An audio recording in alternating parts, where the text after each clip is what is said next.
तो देखिए अब समझते हैं। तो देखिए दोस्तों, अब हम समझते हैं इसके आगे वाले टॉपिक्स को। तो देखिए आगे वाली जो डेफिनेशन है हमारी घर्षण विद्युत।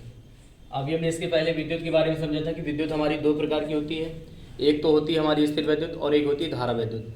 अब हम समझेंगे घर्षण विद्युत के बारे में। देखिए घर्षण विद्युत क्या है? वह विद्युत जो घर्षण के कारण उत्पन्न होती है घर्षण विद्युत कहलाती है। जैसे बालों में पेन को रगड़ना, और बालों में कंघी को रगड़ना, और बालों में गुब्बारे को रगड़ना, साथ में कांच की छड़ को रेशम से रगड़ना। तो देखिए इसमें क्या होता है कि जब हम अपने बालों में पेन को रगड़ते हैं तो जो बाल और पेन के बीच में देखिए यहाँ जो बाल होते हैं तो बालों से इलेक्ट्रॉन निकल करके पेन पर आ जाते हैं। तो जो बाल होते हैं बालों पर धनावेश आ जाता है और पेन पर ऋणावेश आ जाता है। ठीक इसी प्रकार यहाँ पर भी जब हम बालों को क्या करेंगे, बालों में कंघी को रगड़ेंगे तो बालों पर धनावेश आ जाता है, क्योंकि बालों से इलेक्ट्रॉन कंघी पर निकल कर चले जाते हैं। जो इलेक्ट्रॉन होते हैं वो यहाँ से निकल करके कंघी पर चले जाते हैं। तो यहाँ पर देखिए बालों पर जो है धनावेश आ जाएगा, और जिस पर इलेक्ट्रॉन पहुंच जाते हैं उस पर ऋणावेश आ जाता है। तो कंघी ऋणावेशित हो जाती है और बाल धनावेशित हो जाते हैं।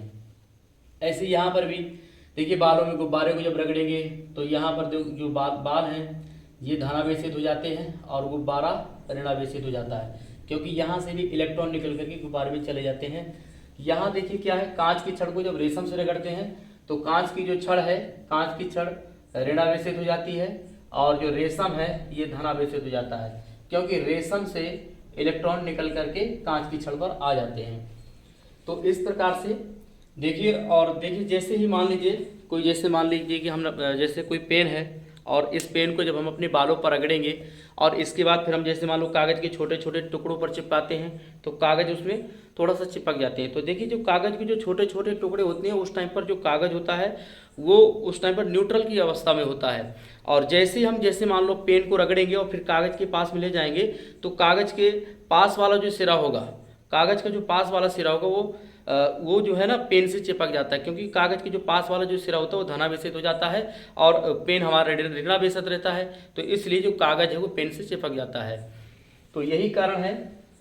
देखिए बाल हमारे जो धनावेशित है, और देखिए जिस भी वस्तु पर जो भी वस्तु धनावेशित हो जाएगी उस पर इलेक्ट्रॉनों की कमी हो जाती है। जैसे बाल है तो बालों पर इलेक्ट्रॉनों की कमी हो जाएगी, तभी यहाँ पर धनावेश आया। तो यहाँ पर इलेक्ट्रॉनों की कमी हो जाती है, और जिस पर ऋणावेश हो जाता है उस पर इलेक्ट्रॉनों की अधिकता हो जाती है।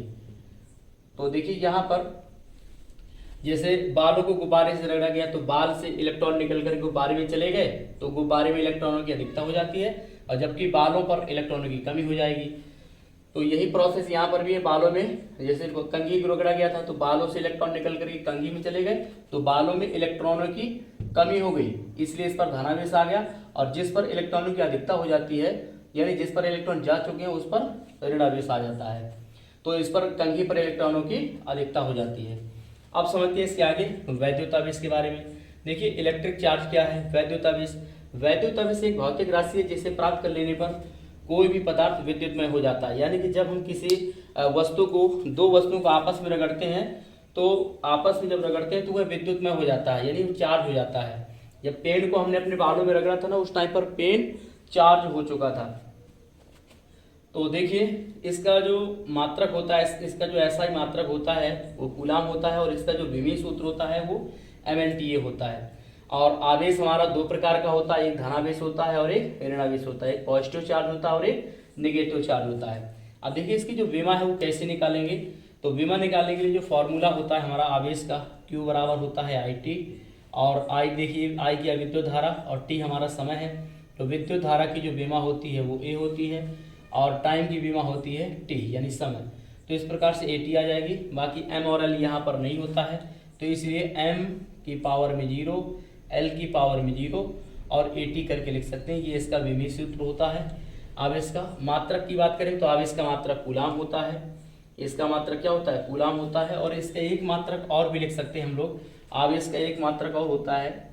देखिए जैसे Q बराबर हमने IT किया तो इसका एक मात्रक और बन जाएगा। विद्युत धारा का मात्रक होता है एम्पियर, विद्युत धारा का ऐसा ही मात्रक होता है एम्पियर, और टाइम का मात्रक होता है